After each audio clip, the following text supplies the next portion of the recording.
നമുക്ക് രേവതിയുടെ സച്ചിയുടെ നാളത്തെ നല്ലൊരു വിശേഷം കേട്ടാലോ? അങ്ങനെ നാളത്തെ വിശേഷത്തില് ചന്ദ്രമതിക്ക് നല്ല ദേഷ്യം ഉണ്ടായിരുന്നു സച്ചിയോടൊക്കെ. കാരണം സച്ചിയും രേവതിയും കാരണമാണ് ഈ കുടുംബത്തിൽ പ്രശ്നങ്ങളൊക്കെ ഉണ്ടാകുന്നതെന്നും പറഞ്ഞുകൊണ്ട് രവീന്ദ്രനോട് പരാതി പറഞ്ഞുകൊണ്ടിരിക്കുക. അല്ലെങ്കിലും ഏതെങ്കിലും ഒരു ദിവസം അവർ കാരണം ഈ വീട്ടിൽ പ്രശ്നങ്ങൾ ഉണ്ടാവാതിരിക്കുക. ഇപ്പം പുതിയ പ്രശ്നം മുറിപ്രശ്നമാണല്ലോ. ആ സമയം രവീന്ദ്രൻ പറഞ്ഞു, നീ എന്താ ചന്ദ്രൻ ഇങ്ങനെയൊക്കെ പറയണേ? നിനക്ക് സാമാന്യ ബോധം എന്ന് പറയുന്നൊരു കാര്യമുണ്ടോ? ഇത്രയും കാലം സച്ചിൻ രേവതി എന്തിനും പരാതി പറഞ്ഞിട്ടുണ്ടോ? അവര് ഇത്രയും കാലം തറയിൽ തന്നെയല്ലേ കിടക്കണത്. എല്ലാരും മുറിയുമല്ലേ ഏസി റൂമിൽ കിടക്കുന്ന സമയത്ത് അവര് ടെറസിലും ഹാളിലും ഒക്കെ ആയിട്ട് കിടക്കും. അല്ല, എല്ലാം നമ്മുടെ മക്കള് തന്നെയല്ലേ, നീ ഇങ്ങനെ വേർതിരിവ് കാണിക്കരുത്. അത് കേട്ടപ്പോ ചന്ദ്രമതി പറഞ്ഞു, പിന്നെ അവള് വലിയ വീട്ടിൽ നിന്ന് വന്നൊന്നും അല്ലോ, സാധാരണ ഒരു വീട്ടിൽ നിന്ന് വന്നല്ലേ. അത് മാത്രല്ല, കയറി കിടക്കാൻ അവൾക്ക് സ്വന്തമായിട്ടൊരു വീടെങ്കിലും ഉണ്ടോ? വാടക വീട്ടിൽ കിടക്കുന്ന അവൾക്ക് ഇപ്പൊ ഇത്ര അഹങ്കാരം കാണിക്കേണ്ട കാര്യമുണ്ടോ? മറ്റുള്ളവർ അങ്ങനെയാണോ? ശ്രുതി ആണെങ്കിലും വർഷയാണെങ്കിലും ഇഷ്ടം പോലെ പൈസയുള്ള നല്ല കോടീശ്വരന്മാരുടെ വീട്ടിൽ നിന്ന് വന്ന. ഇത് കേട്ടപ്പം രവീന്ദ്രൻ പറഞ്ഞു, എത്ര വലിയ വീട്ടിൽ നിന്ന് വന്നാണെങ്കിലും 3 പേരും നമ്മുടെ മരുമക്കൾ തന്നെയല്ലേ. പിന്നെ നീ അവരെ ഇങ്ങനെ ഓരോരുത്തരായിട്ട് തമ്മിൽ കമ്പയർ ചെയ്യരുത്. പറഞ്ഞു കേട്ടല്ലോ, ഇനി എന്നെ കൊണ്ടൊന്നും പറയിപ്പിക്കരുത് എന്നും പറഞ്ഞിട്ട് രവീന്ദ്രൻ ദേഷ്യപ്പെട്ട് അങ്ങോട്ടേക്ക് പോവാം. ചന്ദ്രമതിക്ക് നല്ല ദേഷ്യമായിരുന്നു അത് കേട്ട് കഴിഞ്ഞപ്പം. ആ സമയത്ത് വർഷ ശ്രീകാന്തും കൂടെ മുറി സംസാരിക്കും. വർഷ പറഞ്ഞു, ഷോ ഈ പ്രശ്നത്തിന് എന്നാ ഒരു പരിഹാരം ഉണ്ടാകുന്നത്? ഓരോ ദിവസം ഓരോ പ്രശ്നങ്ങൾ. ഇപ്പോഴാണ്ട് ഈ മുറി പ്രശ്നം അതെങ്ങനെയാലും ഒന്ന് പരിഹരിക്കാന്ന് വെക്കുമ്പോഴത്തേനും അടുത്തൊരു പ്രശ്നം വന്നു ചേരുക. ശ്രീകാന്ത് പറഞ്ഞു, ഇനിയിപ്പോ എന്ത് ചെയ്യാൻ പറ്റും? അമ്മയാണെങ്കിൽ പൈസ കൊടുക്കത്തില്ല. പൈസ കൊടുക്കില്ല എന്ന് പറഞ്ഞിട്ടുണ്ടെങ്കിൽ ഇനി ബാക്കി പൈസ ആധാരം പണയം വെച്ചതിൽ എടുക്കത്തില്ലെന്ന് പറഞ്ഞോണ്ടല്ലേ. ഇനിയിപ്പം നമുക്ക് ഇതിനകത്തൊന്നും ചെയ്യാൻ പറ്റത്തില്ലല്ലോ. അല്ല, മുറി കെട്ടുമ്പം കെട്ടട്ടെ, അതിനകത്ത് ഇപ്പൊ എന്ത് ചെയ്യാൻ പറ്റും? ആ സമയത്ത് വർഷം പറഞ്ഞു, ഇതിങ്ങനെ പോയിട്ടുണ്ടെങ്കിൽ പ്രശ്നം രൂക്ഷമായി മാറത്തുള്ളൂ. ഈ മുറി പ്രശ്നമാണ് ഇപ്പൊ ഏറ്റവും കൂടുതൽ ഇവിടെ പ്രശ്നമായിട്ട് മാറിക്കൊണ്ടിരിക്കുന്നത്. ഓരോ ദിവസം ഓരോരോ കാരണങ്ങൾ വന്ന് അവസാനം വന്ന് എത്തി നിൽക്കുന്ന ഈ മുറി പ്രശ്നത്തിലാ. ഇതിനെന്തേലും ഒരു പരിഹാരം ഉണ്ടാക്കിയാൽ മതിയാവുള്ളൂ. അല്ലാതെ എല്ലാ ദിവസവും അങ്ങോട്ട് പറഞ്ഞു ഇങ്ങോട്ട് പറഞ്ഞു വഴക്കായി കേട്ട് മനുഷ്യൻ മടുത്തു എന്ന് പറഞ്ഞുകൊണ്ട് ദേഷ്യപ്പെട്ട് വർഷം അങ്ങോട്ട് മുറിയിൽ നിന്ന് ഇറങ്ങി പോവാണ്. ഈ സമയം പിന്നീട് മധുസൂദന്റെ മഹിമയും കൂടെ സംസാരിക്കുവാണ്. ആ സമയത്ത് മഹിമ മധുസൂദനോട് പറഞ്ഞു, അതെ മധുവേട്ട, എനിക്കൊരു 5 ലക്ഷം രൂപയുടെ ചെക്ക് വേണമെന്ന് പറയാം. 5 ലക്ഷം രൂപയുടെ ചെക്കോ? ഇപ്പൊ നിനക്ക് എന്തിനാ 5 ലക്ഷം രൂപയുടെ ചെക്ക്? അത് പിന്നെ ഒരു ആവശ്യമുണ്ട്. നീ കാര്യം എന്താന്ന് വെച്ചാ പറ മഹിമേ. അത് പിന്നെ എനിക്ക് വർഷയുടെ വീട്ടിലേക്ക് പോകുമ്പോ അവിടെ കൊടുക്കാനായിട്ടാ. വർഷയുടെ വീട്ടിൽ കൊടുക്കാനോ? അവര് നിന്നോട് പൈസ ചോദിച്ചോ? അതല്ല, വർഷ എന്നോട് വിളിച്ചോ പറഞ്ഞായിരുന്നു, അവിടെ ഒരു റൂം പ്രശ്നം നടക്കുക, ഒരു മുറി പണിയണം. അപ്പം മുറി പണിയാനായിട്ട് 5 ലക്ഷം രൂപ വേണമെന്ന് എഞ്ചിനീയറൊക്കെ വന്ന് കണ്ടിട്ട് പോയതാ. ആഹാ, അത് കൊള്ളാലോ. അതിനിപ്പോ നീ എന്ത് ചെയ്യാൻ പോവാ? 5 ലക്ഷം രൂപ കൊണ്ടേ വെറുതെ കൊടുക്കാൻ പോവാണോ? അതിനുള്ള പണമൊന്നും ഇവിടെ ഇല്ല മഹിമേ. അല്ല, അതല്ല മധുവേട്ട, ഇത് വെച്ചൊരു കളി കളിക്കാൻ തീരുമാനിച്ചു. എന്ത് കളി? ഞാനിപ്പോ ഈ 5 ലക്ഷം രൂപയുടെ ചെക്കായിട്ട് അങ്ങോട്ട് ചെന്നെന്ന് വെച്ചോ. ചെന്നാലും ഈ പറയുന്ന രവീന്ദ്രനോ അല്ലെങ്കിൽ സച്ചോ ഇത് വാങ്ങാൻ സമ്മതിക്കില്ല. പക്ഷേങ്കില് ഇത് വാങ്ങണമെന്നായിരിക്കും ചന്ദ്രമതിയുടെ ഈ പറയുന്ന സുധിയുടെ ഒക്കെ മനസ്സിൽ. അറിയാലോ, ഇതിന്റെ പേരിൽ അവിടെ വലിയ പ്രശ്നങ്ങളും കാര്യങ്ങളും ഒക്കെ ഉണ്ടാവും. വർഷയ്ക്കും അത് വലിയ നാണക്കേടാവും. സച്ചിയൊക്കെ വെറുതെ ഇരിക്കുവോ? ഒരിക്കലും ഇല്ല. അങ്ങനെയാണെങ്കിൽ ഇത് വെച്ച് നമുക്കൊരു കളി കളിക്കാം. ആ കുടുംബത്തിൽ ഒരു അലമ്പുണ്ടാക്കാണ്ട് നമുക്ക് സാധിക്കും. ഒത്താൻ നമുക്ക് വർഷയെ ശ്രീകാന്തിനെ ഇങ്ങോട്ടേക്ക് കൂട്ടിക്കൊണ്ട് വരാം. ഇത് കേട്ടത് മധുസൂദനൻ പറഞ്ഞു, ആഹാ, നിന്റെ മനസ്സിലിരിപ്പ് കൊള്ളാലോ, ഐഡിയ കൊള്ളാലോ. ഞാൻ നോക്കിയിട്ട് ഇതൊരു നല്ല മാർഗമായിട്ടാ ഞാൻ കാണുന്നത്. അല്ലെങ്കിൽ ഒന്ന് ഓർത്ത് നോക്കിയേ മധുവേട്ടാ, നമുക്ക് പറ്റിയൊരു ചാൻസാ കിട്ടിയിരിക്കുന്നത്. ഇനി നമ്മൾ ഈ പ്രാവശ്യം നമ്മൾ എന്താണെങ്കിലും ഉറപ്പായിട്ടും അവിടെ എന്തേലും ഒരു കലഹം ഉണ്ടാക്കണം. അല്ലെങ്കിൽ തന്നെ ആ സച്ചി കാരണം നമുക്ക് എന്തൊക്കെ പ്രശ്നങ്ങളാണ് ഉണ്ടായിരിക്കുന്നത്. ഈ തവണ നമ്മൾ വെറുതെ വിടല്. അല്ല, ഞാനൊരു കാര്യം ചോദിച്ചോട്ടെ, ഇനിയിപ്പോ ഇത് വാങ്ങുവോ? വാങ്ങിയ എന്ത് ചെയ്യും? വാങ്ങാനൊന്നും പോകുന്നൊന്നും ഇല്ലെന്നേ.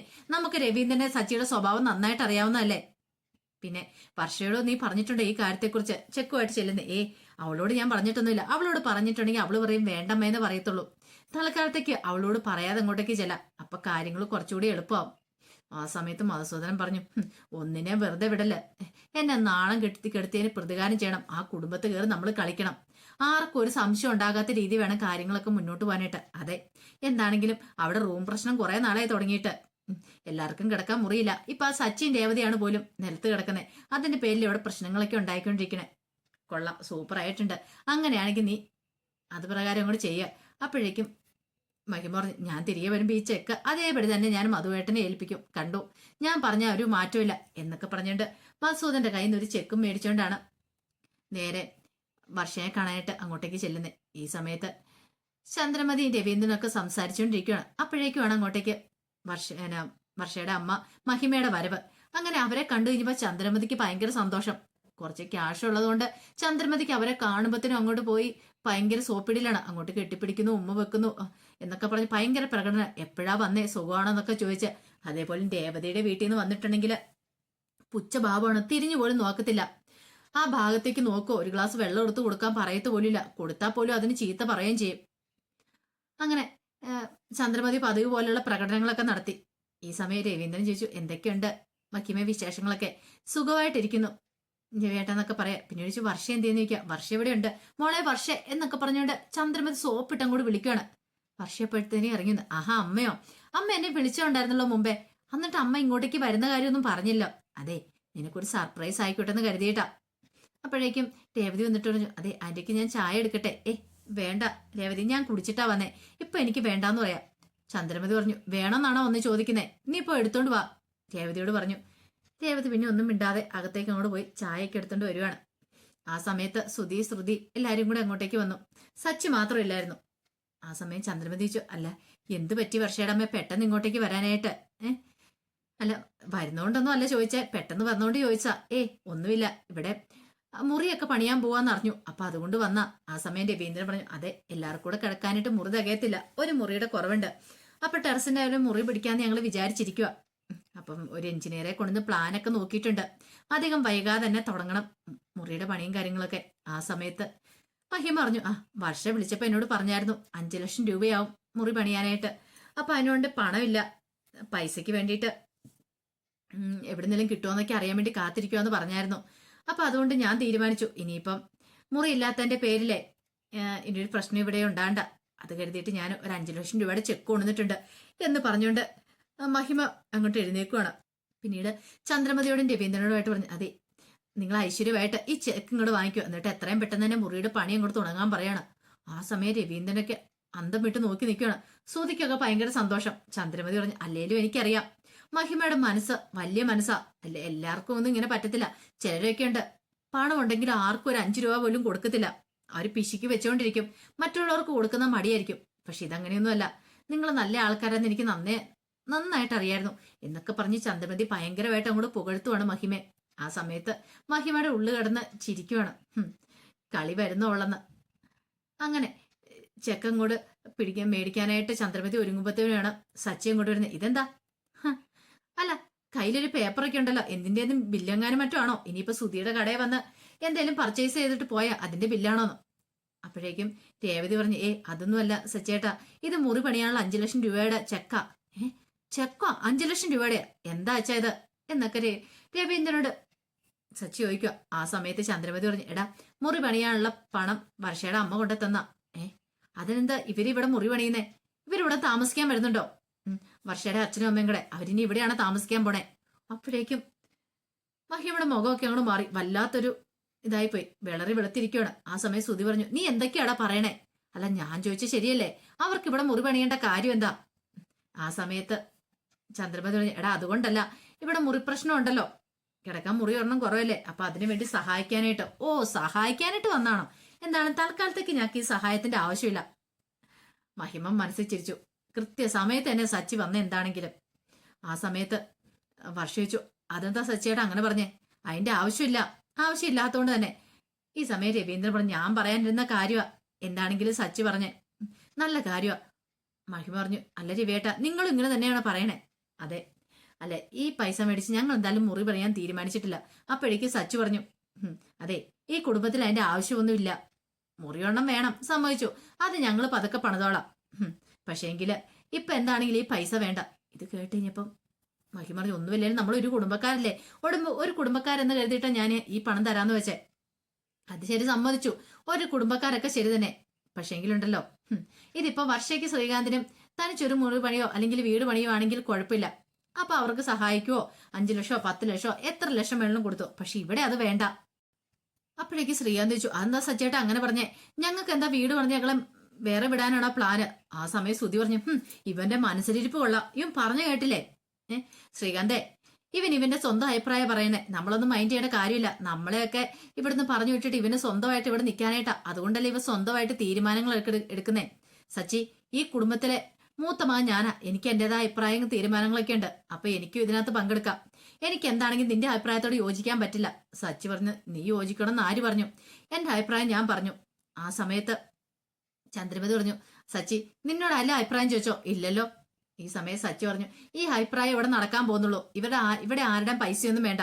പിന്നെ മുറി കെട്ടുന്നേ അത് പൈസ ഉണ്ടാകുമ്പോൾ അങ്ങോട്ട് കിട്ടും. അതിനകത്ത് ഇപ്പം പ്രത്യേകിച്ച് ഇനിയിപ്പോൾ ആരും ഒന്നും പറയാൻ പ്രവർത്തിക്കുമെന്നും വേണ്ട. പിന്നെ ഞാനും രേവതിയല്ലേ ഇത്ര നാളും തറയിൽ കിടന്നോണ്ടിരുന്നേ. ഞങ്ങൾ ടെറസിലോ തറയിലോ എവിടെ വെള്ളം കിടന്നോളാം. ഇനി ഇതിന്റെ പേരിൽ ഇവിടെ ആരും സഹായിക്കാൻ വരണ്ട. ആ സമയത്ത് മഹിം പറഞ്ഞു, വർഷയുടെ അടുത്ത് മോളെ ഞാൻ ഇങ്ങനെയൊന്നും ഓർത്തല്ല കേട്ടോ. എനിക്ക് അങ്ങനെയൊന്നും ഇല്ല എന്റെ മനസ്സിൽ. പിന്നെ പൈസയ്ക്ക് ബുദ്ധിമുട്ടി ഇരിക്കുവാണല്ലോ, സഹായിക്കാലോ എന്ന് കരുതിയിട്ടാ നിന്നെ സഹായിക്കാനായിട്ട് വന്നേ. അല്ലാതെ വേറൊന്നും എന്റെ മനസ്സിൽ പോലും ഉണ്ടായിരുന്നില്ല. ശ്രുതി പറഞ്ഞു, ആന്റി അന്ന് വിചാരിക്കണ്ട. അവൻ അങ്ങനെ പലതും പറയും. ആന്റി അന്ന് കണക്കിലാക്കിയിടും വേണ്ട. ദേ ആന്റി ചെക്ക് തരാൻ വന്നല്ലേ, ചെക്ക് വന്നിട്ട് പൊയ്ക്കോ. ഇത് കേട്ടപ്പോ സച്ചി പറഞ്ഞു, ഓഹോ നിനക്ക് അത്രയ്ക്ക് അഹങ്കാരമാണോ? അങ്ങനെയാണ് നീ ഒന്നും മേടിക്കുന്ന കാണണമല്ലോ. ആ സമയത്ത് ശ്രുതി പറഞ്ഞു, ഞാൻ മേടിക്കൂടാ. ഞാൻ മേടിച്ചാൽ നിനക്ക് എന്താടാ കുഴപ്പം എന്ന് പറഞ്ഞുകൊണ്ട് അവർ രണ്ടുപേരും കൂടെ അങ്ങോട്ടും ഇങ്ങോട്ടേക്കും വഴക്കായി. അവസാനം സച്ചിക്ക് നല്ല ദേഷ്യം വന്നു.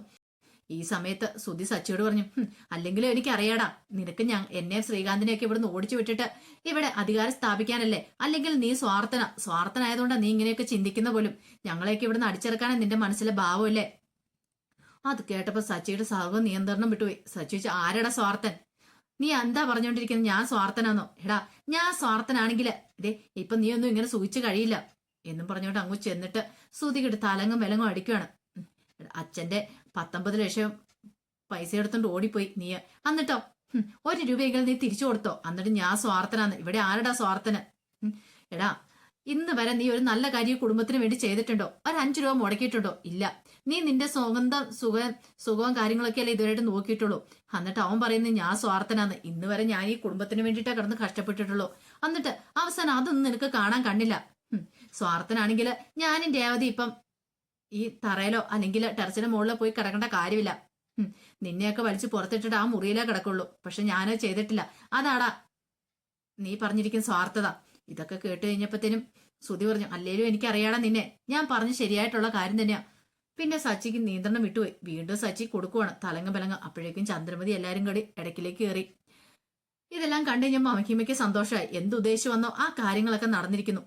അപ്പോഴേക്കും ചന്ദ്രമതി പറഞ്ഞു, നിനക്ക് നാണമുണ്ടോ സച്ചി? മറ്റുള്ളവർ വീട്ടിൽ വന്നിരിക്കുമ്പോഴാണ് നീ ഇങ്ങനെയൊക്കെ പ്രകടനം നടത്തുന്നേ, മറ്റുള്ളവരുടെ മുന്നിൽ മനുഷ്യനെ കൊച്ചാക്കാനായിട്ട്. രവീന്ദ്രൻ പറഞ്ഞു, എന്താ സച്ചി ഇത്? നീ ഇങ്ങനെയൊന്നും ചെയ്യാൻ പാടില്ല. വർഷയുടെ അമ്മയൊക്കെ വന്നിരിക്കുന്ന കണ്ടില്ലേ? എന്റെ അച്ഛാ, ഇവര് മനസ്സിൽ ഉദ്ദേശിച്ച് ഇത് തന്നെയാ. ഇവരുടെ ആഗ്രഹം ഇത് തന്നെയായിരുന്നു. അതുകൊണ്ടാണ് ഇവർ ഈ പണമായിട്ട് ഇങ്ങോട്ടേക്ക് വന്നേ. അത് തരാൻ വന്നൊന്നുമല്ല. അതൊന്നും അച്ഛൻ ഇതിലായിട്ട് മനസ്സിലായില്ലേന്ന് ചോദിക്കുക. ഇത് കേട്ടതോ ഒരു ഞെട്ടലോടുകൂടി മഹിമ സച്ചിയെ നോക്കുകയാണ്. അപ്പൊ അതിന്റെ വിശേഷങ്ങളൊക്കെയാണ് കാണുന്നത്. ആ വിശേഷങ്ങൾക്കായി നമുക്ക് എല്ലാവർക്കും കാത്തിരിക്കാട്ടോ. ഒരിക്കൽ കൂടി എല്ലാവർക്കും ശുഭരാത്രി നേർന്നു നിർത്തുന്നു.